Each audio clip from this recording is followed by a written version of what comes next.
As A middle class family member എൻ്റെ വീട്ടിൽ അത്ര കാര്യമായിട്ട് ബർത്ത്ഡേ ഒന്നും ആഘോഷിക്കാറില്ല. ചിലപ്പോൾ വല്ല ചിക്കനോ ബീഫോ അങ്ങനത്തെ സാധനങ്ങൾ വല്ലതും വാങ്ങിക്കും. പിന്നെ എന്നാ പ്രാർത്ഥിക്കും. അങ്ങനെ അങ്ങോട്ട് കഴിഞ്ഞു പോകും.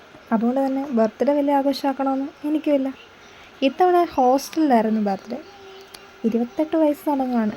എൻ്റെ പൊന്നോ, ഇനിയും കേൾക്കേണ്ടി വരും. കിട്ടുന്നില്ലേ? എന്താ കെട്ടാത്തേ? ചെറുക്കനെ നോക്കണ്ടേ?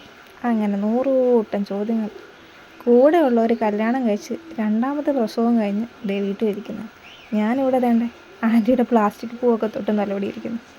അങ്ങനെ ഉച്ച വരെ ശോകമായിരുന്നു. പക്ഷേ ഉച്ചയായപ്പോഴത്തേക്കിന് എൻ്റെ സ്റ്റുഡൻസ് സർപ്രൈസായിട്ട് കേക്കൊക്കെ വാങ്ങി വന്ന് കേക്ക് കട്ടിങ്ങൊക്കെ നടത്തി കേട്ടോ.